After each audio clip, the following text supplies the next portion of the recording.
ಶ್ರೀ ಗುರುಭ್ಯೋ ನಮಃ.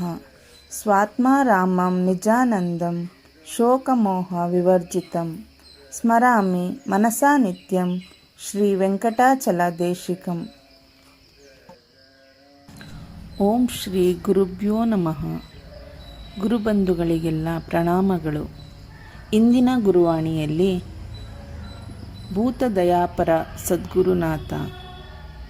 ಒಮ್ಮೆ ಒಂದು ಮಠಕ್ಕೆ ಸೇರಿದ ಮಹಾತ್ಮರೊಬ್ಬರು ಬೆಂಗಳೂರಿನಲ್ಲಿ ಭೇಟಿಯಾದಾಗ ನಾನು ಅವರಿಗೆ ನಮಸ್ಕರಿಸಿ ಫಲವನ್ನು ಅರ್ಪಿಸಿದಾಗ ಅವರಿಗೆ ನಾನು ಸಖರಾಯಪಟ್ಟಣದ ಗುರುಗಳ ಕಡೆಯವನು ಎಂಬುದು ಗೊತ್ತಾದ ಕೂಡಲೇ ಅವರು ಪ್ರತಿವಂದಿಸಿ, ನೀವೆಲ್ಲ ನಿಜವಾಗಿ ಸಕ್ಕರೆ ಸವಿ ಉಂಡವರು, ನೀವೇ ಪುಣ್ಯವಂತರು.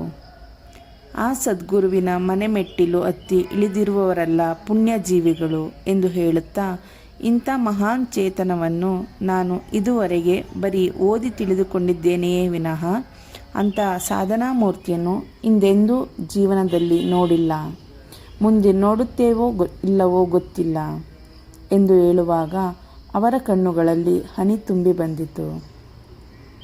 ಅವರ ಅನುಭವವನ್ನು ವಿವರಿಸುತ್ತಾ, ನಾವೆಲ್ಲ ದಯೆಯೇ ಧರ್ಮದ ಮೂಲ, ದಯೆ ಇರಬೇಕು ಸಕಲ ಪ್ರಾಣಿಗಳಲ್ಲಿ ಎಂದು ಕೇವಲ ಬೋಧಿಸುತ್ತೇವೆ. ಅವರು ಅದನ್ನು ಅಕ್ಷರಶಃ ಪಾಲಿಸುತ್ತಿದ್ದಾರೆ. ಆ ದಿನ ಗುರುಬಂಧುಗಳು ನನಗೆ ಗುರುನಾಥರಿಗೆ ಕಾಫಿ ತಂದು ಕೊಟ್ಟರು. ಅವರ ಪಾದದ ಬಳಿಯಲ್ಲಿ ಮಲಗಿದ್ದ ನಾಯಿಗೂ ಕಾಫಿ ಹಾಕಲು ಹೇಳಿದರು. ಕಾಫಿ ತರುವುದು ಸ್ವಲ್ಪ ತಡವಾಯಿತು. ಅವರು ಕುಡಿಯುತ್ತಿದ್ದ ಲೋಟವನ್ನೇ ಅದರ ಮುಂದೆ ಇಡಿದರು. ಅದರ ಜೊತೆಗೆ ಹಂಚಿಕೊಂಡು ಕುಡಿಯುತ್ತಿದ್ದುದನ್ನು ನೋಡಿ ಆಶ್ಚರ್ಯವಾಯಿತು.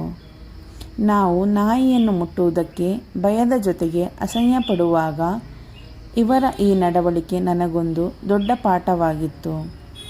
ಹೀಗೆ ಸ್ವಲ್ಪ ಹೊತ್ತು ಕಳೆದಿರಬಹುದು. ಅಷ್ಟರಲ್ಲಿ ಅಲ್ಲಿಗೆ ಕಪ್ಪು ಬಣ್ಣದ ಬಸವ ಅಂದರೆ ಎತ್ತು ಬಂದಿತು. ಅದರ ಕೋಡಿಗೆ ಏಟಾಗಿತ್ತು. ಯಾರು ಎಷ್ಟೇ ತಡೆದರೂ ಕೇಳದೆ ಒಳಗೆ ಬರಲು ಬಾಗಿಲನ್ನು ದೂಡುತ್ತಿತ್ತು.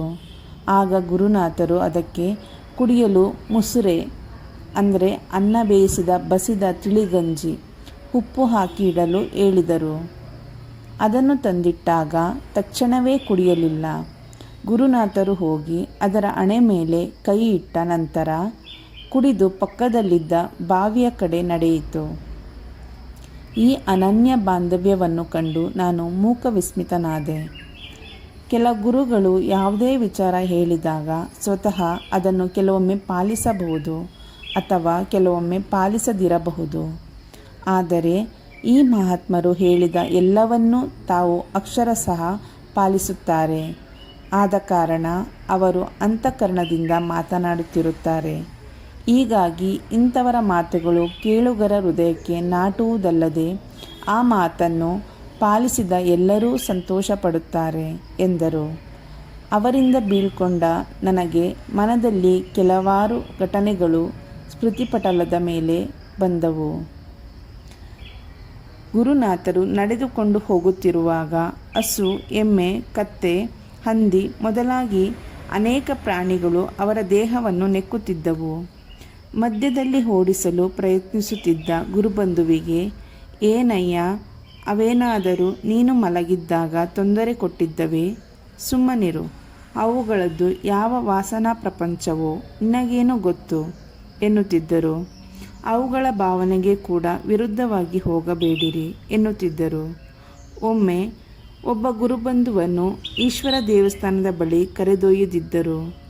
ಅಲ್ಲಿಗೆ ಆಗ ಗುರುನಾಥರ ಮನೆಯ ನಾಯಿಯೊಂದು ಗುರುನಾಥರನ್ನು ಮತ್ತು ಗುರುಬಂಧುವನ್ನು ಹಿಂಬಾಲಿಸುತ್ತಿತ್ತು. ಪಕ್ಕದ ಹಾದಿಯಲ್ಲಿದ್ದ ಕೆಲವು ನಾಯಿಗಳು ಗುರುನಾಥರ ಮನೆಯ ನಾಯಿಯನ್ನು ಕಡಿಯಲು ಬಂದಾಗ ಅಲ್ಲೇ ಇದ್ದ ಗುರುಬಂಧು ಆ ನಾಯಿಗಳನ್ನು ಓಡಿಸಲು ಪ್ರಯತ್ನಿಸುತ್ತಿದ್ದರು.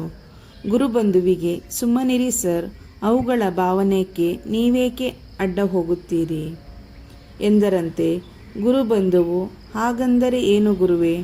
ಅವು 4 ನಾಯಿಗಳಿವೆ, ಇದನ್ನು ಕಚ್ಚಿ ಗಾಯ ಮಾಡುತ್ತವೆ ಎಂದಾಗ ಗುರುನಾಥರು, ನೋಡಿ ಸರ್, ಈ ನಾಯಿಗಳು ನಮ್ಮ ಮನೆ ಮುಂದೆ ಹಾದು ಹೋಗುವಾಗ ಅಲ್ಲಿ ನಮ್ಮ ಮನೆ ನಾಯಿಗಳೆಲ್ಲ ಸೇರಿ ಕಚ್ಚಿರುತ್ತವೆ. ಆಗ ಅವು ನಾನೇ ಹೀರೋ ಎಂದು ಭಾವಿಸಿರುತ್ತವೆ. ಈಗ ಗೊತ್ತಾಗೋದು ಮಜಾ.